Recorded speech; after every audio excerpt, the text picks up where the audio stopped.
완전 미친놈이네 이거. 아, 왜 그런 눈깔로 맨날 나를 쫓아다니나 했더니. 같이 먹을게. 끊어, 금방. 문 열고 들어오는 건. Halo teman-teman, selamat datang di channel Ilustrasi Recap Story. Hari ini kita akan membahas film yang penuh makna, yaitu Revelation. Film ini bercerita tentang perjuangan antara kenyataan dan keyakinan. Bagaimana dia menghadapi tantangan dan mencari arti kehidupan, Pete. Kita akan melihat momen-momen penting dan belajar banyak dari film ini. Jadi, siapkan diri kalian untuk recap seru. Jangan lupa untuk like dan subscribe, ya. Mari kita mulai recap film Revelation. Di tengah hujan yang gerimis, seorang gadis kecil berjalan cepat menuju gereja, sesekali menoleh ke belakang dengan cemas. Di kejauhan, seorang pria berpakaian lusuh terus mengikutinya. Sementara itu, seorang wanita diam-diam memperhatikan mereka dari kejauhan.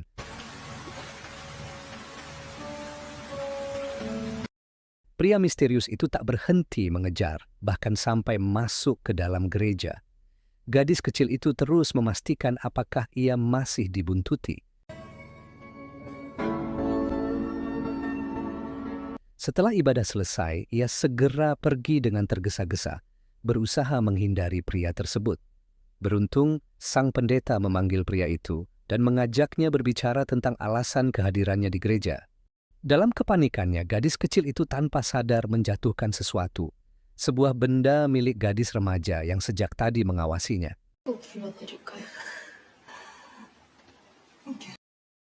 Beberapa waktu kemudian, di kantor gereja, pendeta Sung Min Chan membujuk Yang Rae agar mau jadi anggota jemaat yang dipimpinnya.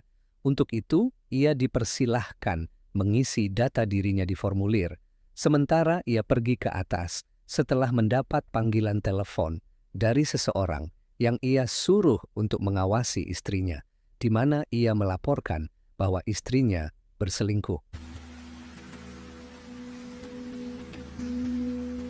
Setelah selesai menelepon, Sung Min Chan turun dan berpapasan dengan Kwon Yang Rae, yang baru saja selesai mengisi formulir data dirinya dan bersiap untuk pergi. Dengan sikap ramah, Min Chan membantu Yang Rae mengenakan sepatunya. Namun, ia terkejut saat melihat gelang elektronik di kaki pria itu, tanda bahwa Yang Rae adalah seorang penjahat yang berada dalam pengawasan. Setelah mengantar istrinya, Min Chan menemui kepala pendeta yang tengah mencari pemimpin gereja baru untuk gereja yang sedang dibangun di daerahnya. Dalam perjalanan pulang, Min Chan berdoa agar dirinya tidak tergoda oleh ambisi duniawi. Meski demikian, dalam hati kecilnya ia berharap bisa menjadi kepala gereja tersebut. Doanya terganggu oleh telepon dari istrinya, Lee Si-yong, yang panik menanyakan apakah ia sudah menjemput anak mereka, Yeon-hu. Ia mendapat kabar bahwa seseorang telah menjemput anak mereka. Min Chan terkejut karena ia belum menjemput Yeon-hu. Mendengar hal itu, Si-yong marah dan menyalahkannya jika terjadi sesuatu pada anak mereka.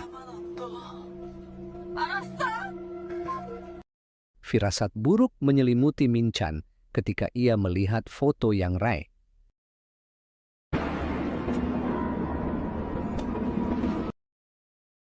Ia pun mencari informasi lebih lanjut dan mendapati bahwa Yang Rae adalah seorang penjahat penculik wanita. Sementara itu, detektif Lee Yeon-hui terus dihantui oleh kematian tragis saudara perempuannya. Ia mencurigai bahwa kematian saudarinya ada kaitan dengan Yang Rae, tetapi belum memiliki bukti yang cukup. Setelah mengetahui tempat tinggal Yang Rae, Min Chan mulai mengawasi rumahnya. Ketika ia melihat Yang Rae keluar rumah dengan membawa sekop dan memasukkannya ke dalam mobil, Min Chan segera melaporkannya ke polisi. Namun, sebelum bisa memberikan banyak informasi, ponselnya kehabisan baterai. Tanpa berpikir panjang, Min Chan terus menguntit mobil Yang Rae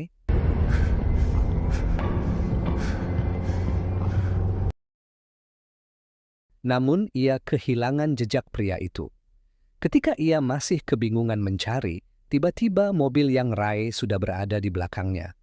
Yang Rai turun dan bertanya mengapa Min Chan mengikutinya, tetapi Min Chan tidak menjawab. Saat Yang Rai bersiap pergi, Min Chan mendekati mobilnya untuk memeriksa, namun tidak menemukan apapun.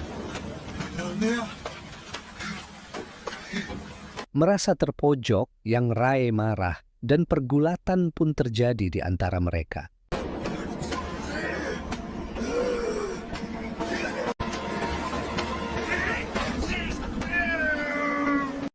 Dalam pertarungan itu, Min Chan berhasil mendorong Yang Rai hingga terjatuh dan kepalanya terbentur.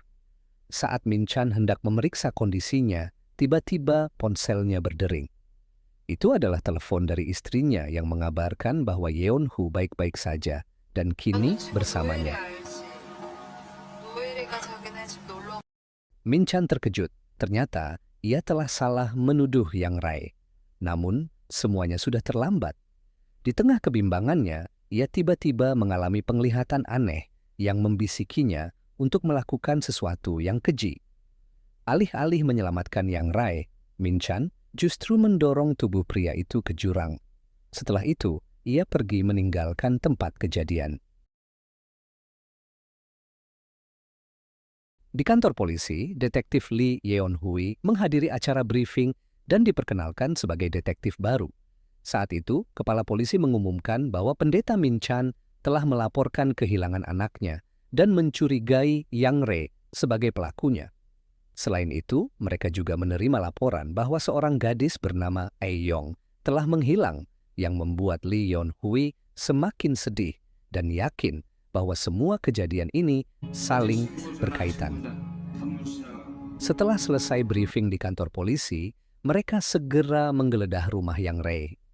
Di dalam rumah itu, mereka menemukan banyak tulisan dan lukisan aneh yang memenuhi dinding, menambah kesan misterius dan mengerikan. Sementara itu, di tempat lain, pendeta Min Chan duduk termenung, merenungi kesalahannya. Ia mulai mencari informasi tentang dosa membunuh secara tidak sengaja di internet. Tak lama kemudian, polisi datang untuk menginterogasinya terkait kedatangannya ke rumah Yang Rai. Namun, Min Chan mengaku bahwa setelah menelepon polisi, ia langsung pulang. Saat polisi hendak pergi, detektif Lee Yeon Hui memperhatikan bahwa sepatu Min Chan kotor dengan lumpur yang langsung menimbulkan kecurigaannya. Setelah para polisi pergi, Min Chan menerima undangan dari kepala pendeta untuk datang ke rumahnya. Di sana, kepala pendeta mengungkapkan kekecewaannya terhadap salah satu anak buahnya yang telah melakukan kesalahan, padahal ia begitu mempercayainya.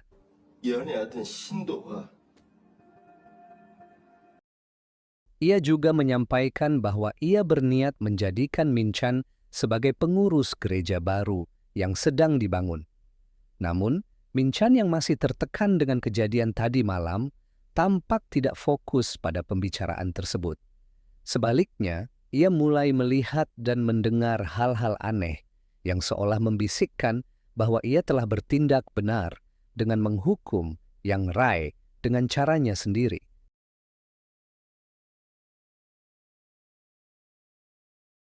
Di kantor polisi, seorang psikiater tengah menganalisis lukisan-lukisan yang ditemukan di rumah Yang Rai. Tak lama kemudian, detektif Lee Yeon Hui tiba di sana. Ia terkejut melihat dokter psikiater tersebut, karena hal itu membawanya kembali ke masa lalu, saat persidangan Yang Rai. Kala itu, analisis psikiaterlah yang membebaskan Yang Rai dari jeratan hukum. Dalam persidangan, psikiater itu mengungkapkan bahwa Yang Rai dinyatakan tidak sehat secara mental akibat perlakuan kejam ayahnya, yang sering melecehkannya baik secara fisik maupun mental di masa lalu. Saat psikiater itu bersiap untuk pulang, Lee Yeon Hui menghampirinya. Dengan nada penuh emosi, ia menegaskan bahwa analisis psikiater tersebut telah meringankan hukuman seorang penjahat dan akibatnya saudarinya yang menjadi korban mengalami frustasi hingga akhirnya mengakhiri hidupnya. 스스로 목숨을 끊었어요. Ketika Min Chan pulang dari rumah kepala pendeta, tiba-tiba seorang perempuan memanggilnya dan memperkenalkan dirinya sebagai ibu dari Ayong, dan ia sangat mengkhawatirkan keselamatannya. Tetapi Min Chan menghiburnya dan mengajaknya berdoa bersama demi kebaikan mereka semua. Di kantor, polisi sedang menganalisa hilangnya Yang Rae. Tidak ada petunjuk yang dapat ditemukan karena CCTV telah dirusak oleh Yang Rae beberapa hari sebelumnya. Namun beberapa saat kemudian mereka mendapat informasi bahwa mobil Yang Rae telah ditemukan. Di tempat lain, Min Chan terlihat berkendara bersama ibunya Ayong untuk mengantarnya pulang. Namun di tengah perjalanan, ia mendapat informasi tentang ditemukannya mobil Yang Rae yang membuat mereka memutuskan untuk mendatangi lokasi ditemukannya mobil Yang Rae. Namun sesampainya di sana mereka tidak dapat informasi apapun tentang keberadaan Ayong.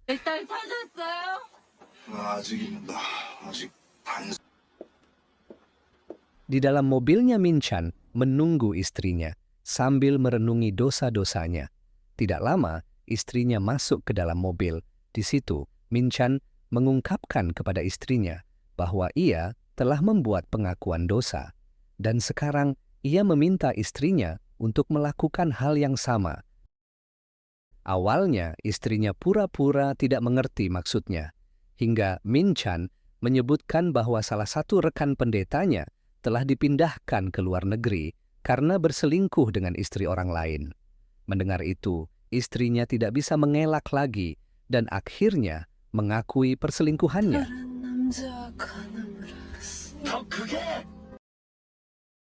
Setelah itu, mereka pergi untuk memberikan pelayanan di sebuah rumah sakit. Dalam perjalanan, mereka sempat terganggu oleh sebuah ambulans yang mogok di pinggir jalan. Min Chan menawarkan bantuan, tetapi sopir ambulans menolaknya dan menyuruh mereka untuk melanjutkan perjalanan. Sesampainya di rumah sakit, mereka telah dinantikan oleh rekan-rekan mereka dan segera dipersilakan masuk. Namun sebelum itu, mereka menerima informasi bahwa rumah sakit baru saja kedatangan pasien darurat yang datang sendirian dalam kondisi parah dan penuh lumpur.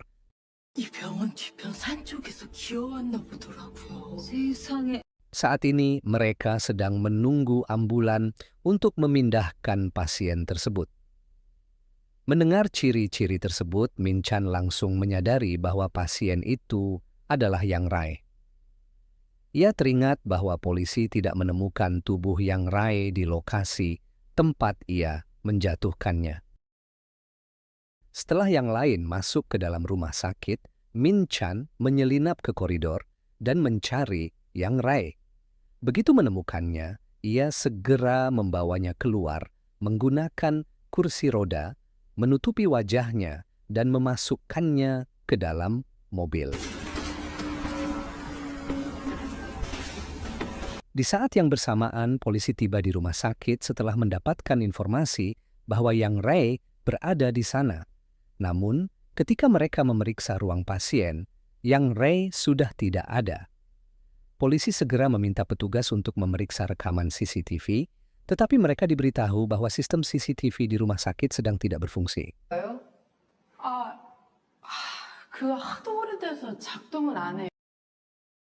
Min Chan membawa Yang Rae ke sebuah gedung terbengkalai dan mengikatnya di sana. Yang Rae bertanya mengapa seorang pendeta ingin membunuhnya. Min Chan dengan tegas menjawab bahwa ia merasa Tuhan mengutusnya untuk menghukumnya. Menurutnya, semua kejadian yang mempertemukan mereka berulang kali adalah pertanda bahwa ia harus menegakkan keadilan. Namun, Yang Rae membantah dan mengatakan bahwa Min Chan hanya mencari alasan untuk membunuhnya. Min Chan kemudian bertanya tentang keberadaan Ayong.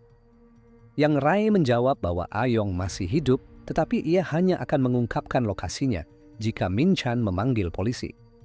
Min Chan menolak usul itu dan malah mulai menyiksa Yang Rai agar ia mau berbicara.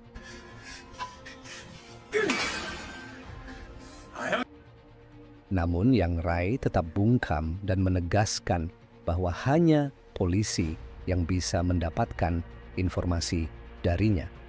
Jika Min Chan membunuhnya, maka ia akan kehilangan kesempatan untuk menemukan Aeyong. Frustrasi, Min Chan akhirnya mengikat mulut Yang Rai dengan lakban, membawanya ke dalam gudang, menutupinya dengan kain, lalu pergi setelah mengunci pintunya. Sesampainya di gereja, ia sudah ditunggu oleh para jemaat yang bertanya tentang Aeyong. Sementara itu, dari kejauhan, detektif Lee Yeon-hui mengawasi kedatangannya dengan penuh curiga. Min Chan lalu mengajak jemaatnya masuk ke dalam gereja untuk berdoa.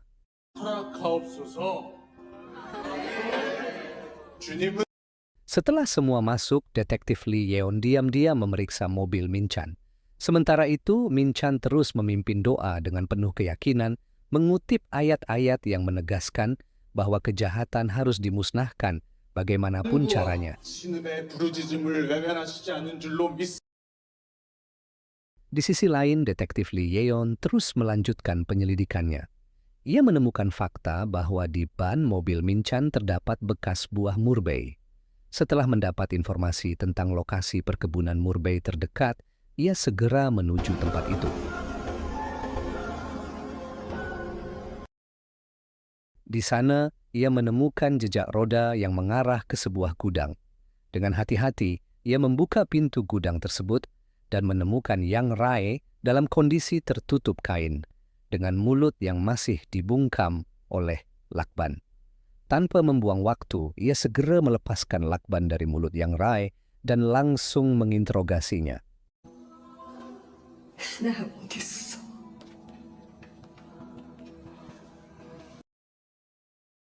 Ketika Lee Yeon-hui menginterogasi Yang Rai, ia tiba-tiba melihat ilusi saudarinya yang meminta agar ia mengeksekusi Yang Rai.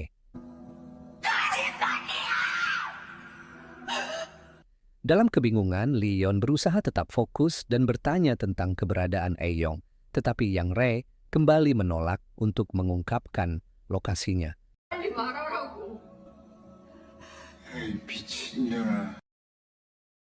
Saat itu, tiba-tiba Min Chan datang dan langsung menyerang Lee Yeon dengan skop, memukul kepalanya hingga ia tersungkur.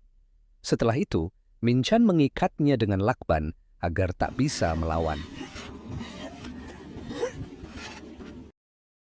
Lee Yeon berusaha membujuk Min Chan agar tidak membunuh Yang Rai demi bisa menemukan Aeyong, tetapi Min Chan bersikeras bahwa Aeyong sudah meninggal.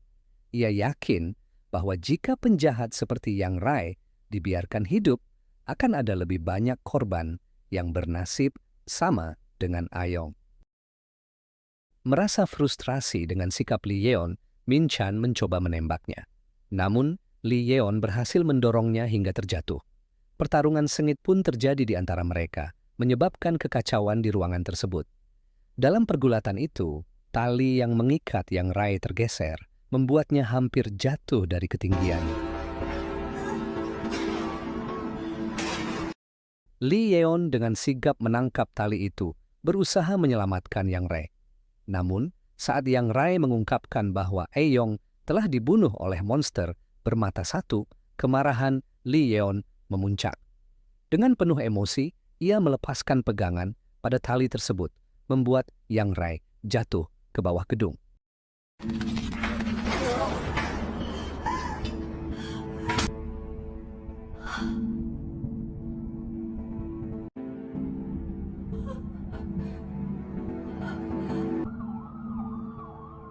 Tak lama setelah itu, polisi tiba di lokasi dan segera menangkap pendeta Sung Min Chan.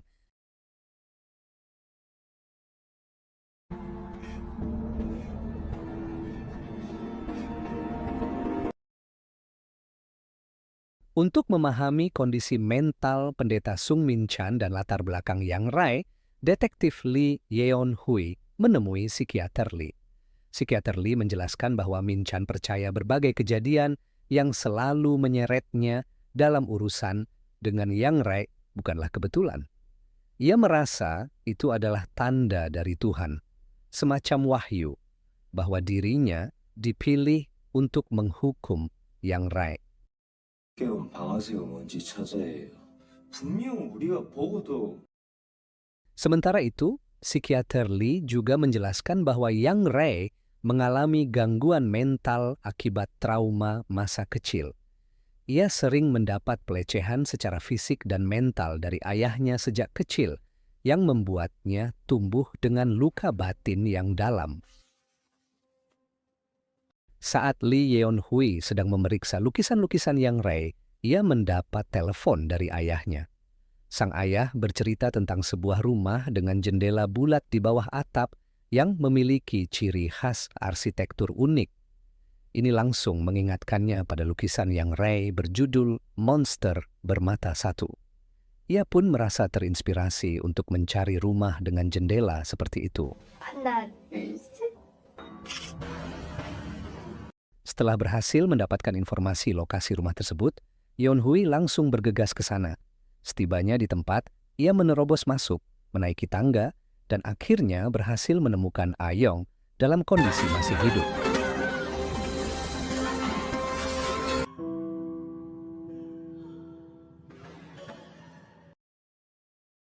Suatu hari, Yeon-hui datang menjenguknya dan memberitahu bahwa Ayong ternyata masih hidup. 아니요. 살아있어요. Mendengar kabar itu, Min Chan sangat terpukul. Ia merasa hancur karena selama ini percaya bahwa tindakannya adalah perintah dari Tuhan. Kini, ia harus menerima kenyataan pahit bahwa semua yang ia lakukan bukan karena wahyu, tapi karena keyakinannya sendiri yang keliru.